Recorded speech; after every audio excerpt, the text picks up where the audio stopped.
Good morning all of you, this is Aruna Badgotia. आज जो हम टॉपिक पढ़ रहे हैं उसका नाम है बर्थ कंट्रोल। हम बर्थ कंट्रोल क्यों पढ़ रहे हैं, इसका क्या रीज़न है, इसका बेसिक रीज़न मैं आपको बता देती हूँ। चूँकि अगर देखा जाए तो हमारे वर्ल्ड में जो पॉपुलेशन का लेवल है वो सबसे ज़्यादा है।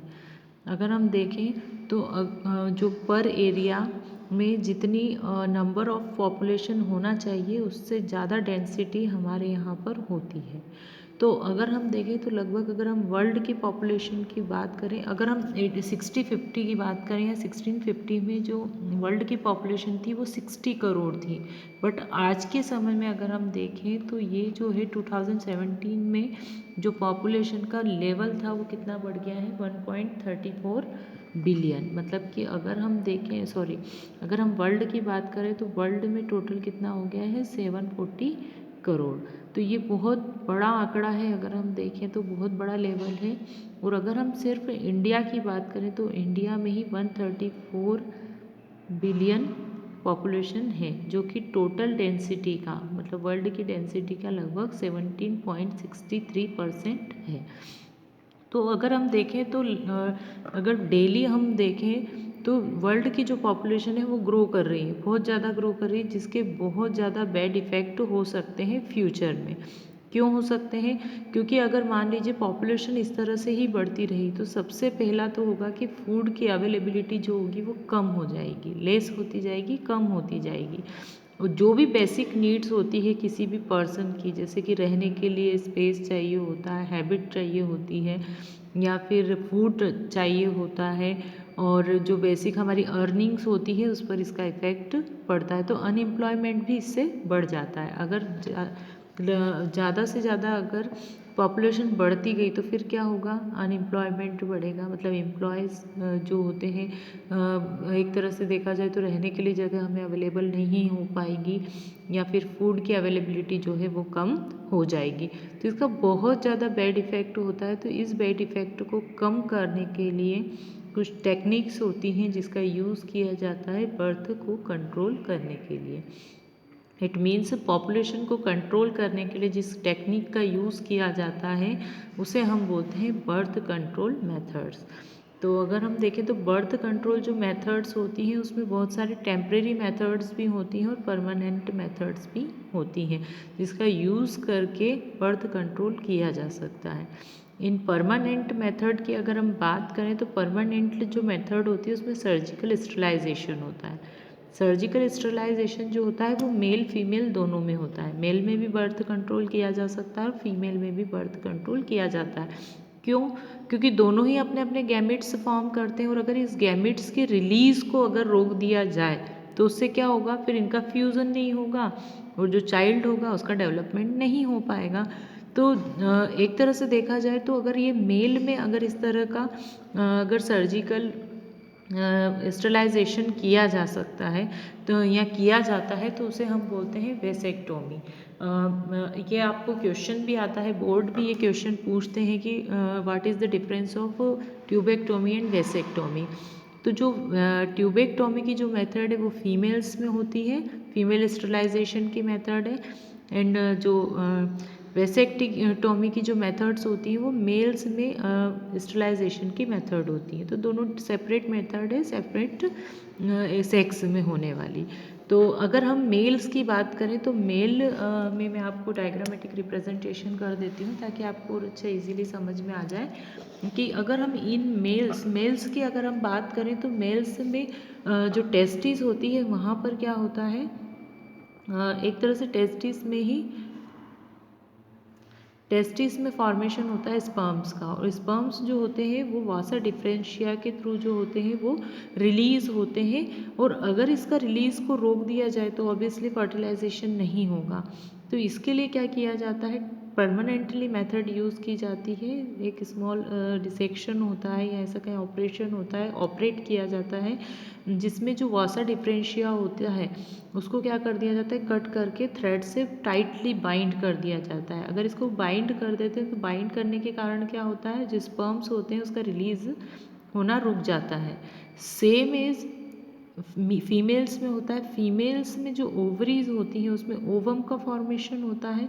तो अगर ओवम के रिलीज़ को रोक दिया जाए, चूँकि 2 ओवरीज होती है, सेम एज 2 टेस्टिस होती हैं मेल्स में, वैसे ही इसमें 2 ओवरीज होती हैं। तो दोनों ओवरीज की जो फैलोपियन ट्यूब होती है जिसके थ्रू ओवम्स जो होते हैं उसका रिलीज़ होता है यूटेरस के अंदर, तो उसको रोक दिया जाता है। तो उसके लिए क्या किया जाता है, जो फैलोपियन ट्यूब्स होती हैं उसको डिसेक्ट करके, उसको कट करके, उसको थ्रेड से बाइंड कर देते हैं, जिससे कि जो ओवम्स होते हैं उसका रिलीज़ रुक जाता है। तो ये इस तरह की मेथड्स का यूज़ किया जा सकता है। देन और भी मेथड्स हैं जिसका यूज़ करते हैं, जब इसमें से मोस्ट इम्पॉर्टेंट जो है वो वेसेक्टोमी और ट्यूबेक्टोमी, क्योंकि इसमें डिफरेंसेस को पूछते हैं या 2 मार्क्स में ये क्वेश्चन आ जाता है।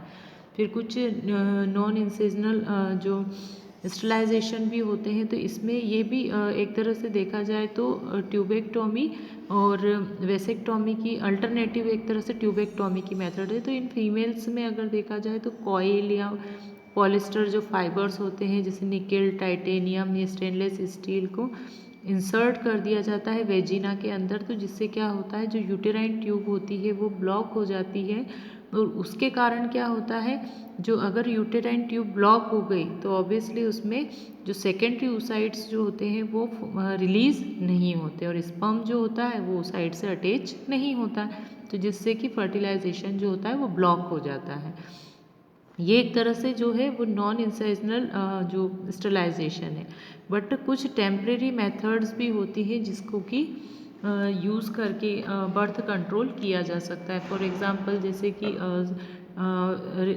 जो राइमिक मेथड्स होती हैं जिसमें सेफ पीरियड्स होते हैं, मतलब पीरियड्स में एक टाइम पीरियड होता है जब ओव्यूलेशन ज़्यादा होता है, तो उस समय जो है अगर फर्टिलाइजेशन नहीं होता है तो पॉसिबिलिटी रहती है कि एक तरह से प्रेगनेंसी नहीं होती है। और कोइटस इंटरप्टस जो होते हैं उस मेथड्स का भी यूज़ करके ये किया जा सकता है। मतलब सीमेंस जो होते हैं या सीमेंस का रिलीज़ जो होता है अगर यूटेरस में नहीं किया जाता है तो उससे भी प्रेगनेंसी को रोका जा सकता है। कुछ हार्मोनल्स मेथड्स होती हैं, तो हार्मोनल्स मेथड्स में कॉन्ट्रासेप्टिव पिल्स का यूज़ किया जाता है। क्यों किया जाता है, क्योंकि एक्चुअली देखा जाए तो जो ओव्यूलेशन जब होता है तो ओव्यूलेशन के समय जो एस्ट्रोजन हार्मोन्स होते हैं एंड जो एस्ट्रोजन एंड प्रोजेस्टेरॉन जो हार्मोन्स होते हैं उनका लेवल बहुत ज़्यादा होता है। तो इसके लेवल को कम करना एक तरह से अगर इसका अगर लेवल बढ़ा दिया जाए तो उससे क्या होगा, फॉलिकुलर स्टिमुलेटिंग हार्मोन मतलब कि FSH हार्मोन एंड LH जिसको ल्यूटिनाइजिंग हार्मोन कहते हैं, उनका जो एक तरह से लेवल जो है वो कम हो जाता है। तो अगर उसका कम हुआ तो फॉलिकल्स नहीं बनते हैं और ओव्यूल्स जो होते हैं उनका रिलीज़ नहीं होता है। तो इससे ओव्यूल का अगर रिलीज़ नहीं हुआ तो जो इम्प्लांटेशन है वो भी ब्लॉक हो जाएगा, या फिर ऐसा कहें कि जो फर्टिलाइजेशन है वो नहीं हो पाएगा। तो इसके कारण क्या होता है, अगर ये हार्मोन्स के लेवल को बढ़ा दिया जाए तो हार्मोन्स का लेवल किसके थ्रू बढ़ता है, टैबलेट्स या फिर पिल्स के थ्रू। तो फीमेल्स के लिए ही होती है ये पिल्स फीमेल्स यूज़ करके जो बर्थ कंट्रोल है उसको रोक सकती है। और कुछ नॉन हार्मोनल्स डिवाइसेस भी होती है जिसका यूज़ करके ये किया जा सकता है, जैसे IUD इंट्रा यूटेराइन डिवाइसेस होती हैं। ये जो डिवाइसेस होती हैं इसमें जैसे कॉपर टी है इसका यूज़ किया जा सकता है, टी शेप्ड होती हैं ये।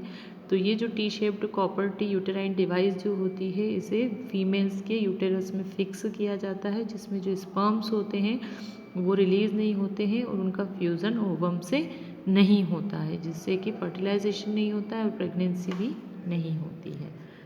और कुछ बैरियर्स मेथड्स होती हैं जैसे मेल एंड फीमेल कॉन्डम्स का यूज़ करके भी ये मेथड्स को रोका जा सकता है। सर्विकल कैप्स होती हैं, इसको कॉपर टीज बोलते हैं। तो ये कुछ मेथड्स हैं जिनका यूज़ करके या पील्स का यूज़ करके या वेजिनल पाउच का यूज़ करके डायफ्रैगम का यूज़ करके प्रेगनेंसी को या बर्थ कंट्रोल किया जा सकता है। नेक्स्ट है अबॉर्शन या मेडिकल टर्मिनेशन ऑफ प्रेगनेंसी का। MTP का मतलब क्या होता है, मेडिकल टर्मिनेशन ऑफ प्रेगनेंसी। क्यों करना ज़रूरी होता है, ये तो एक्चुअली देखा जाए तो अगर मान लीजिए प्रेगनेंसी हो जाती है और अगर नहीं चाहते हैं कि चाइल्ड का बर्थ हो तो उसके लिए कुछ टाइम पीरियड ऐसा होता है जिसमें कि प्रेगनेंसी को डिस्ट्रॉय किया जा सकता है, जिसे अबॉर्शन कहते हैं। तो ये जो होता है प्री मेच्योर कंडीशन में होता है। तो अगर जो एम्ब्रियो होता है उसको प्री मेच्योर कंडीशन में अगर यूटेरस से बाहर कर दिया जाता है तो उसे बोला जाता है अबॉर्शन। ये जो है एक स्पॉन्टेनियस मेथड है जिसके कि एक तरह से देखा जाए तो मिसकैरेज भी बोलते हैं। तो कभी कभी ऐसा होता है जैसे कॉन्ट्रासेप्टिव जो पिल्स होती हैं या जो उन्होंने बर्थ कंट्रोल के लिए जो मेथड यूज़ करी है वो अगर फेल हो जाती है तो फिर प्रेगनेंसी हो जाती है, या फिर इसका बहुत बैड इफ़ेक्ट भी होता है। अगर इस तरह से हो सकता है जैसे रेप के कारण भी हो सकता है ये, या फिर मेंटली अगर प्रिपेयर नहीं है मदर तो भी हो सकती है, और जिससे कि जो चाइल्ड है उसके हेल्थ पर इफ़ेक्ट हो सकता है। तो इस चीज़ों को रोकने के लिए भी अबॉर्शन का यूज़ करते हैं। पर ये मेडिकली एक तरह से सर्टिफाइड ये चीज़ें होती हैं कि मेडिकल या फिर डॉक्टर्स की एक तरह से सलाह में ये चीज़ें होना चाहिए।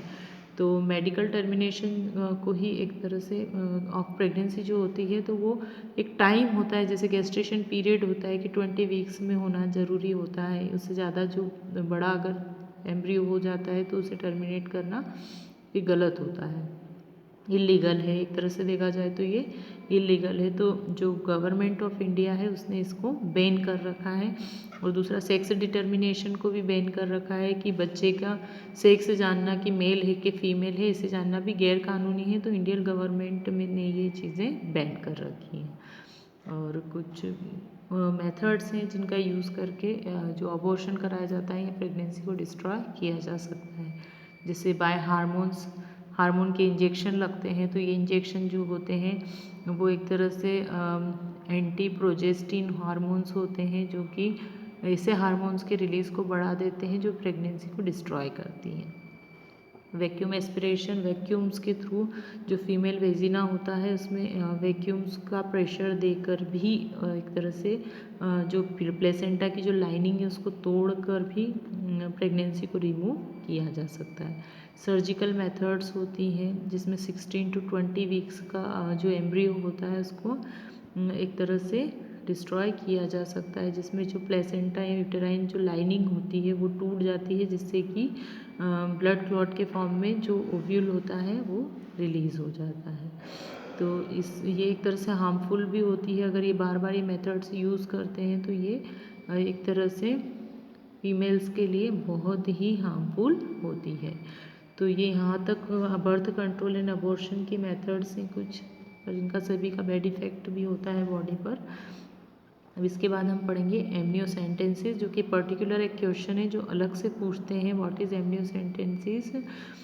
तो एमनियोसेंटेंसेस डिस्क्राइब एमनियोसेंटेंसेस पूछते हैं या शॉर्ट नोट ऑन एमनियोसेंटेंसेस जो मोस्ट इम्पॉर्टेंट है और आज के समय में मेथड यूज़ की जाती है एम्ब्रियो में डिसीज़ या डिफेक्ट को पता लगाने के लिए। तो मैं नेक्स्ट वीडियो में आपको एमनियोसेंटेंसेस के बारे में बताऊँगी। Thank you.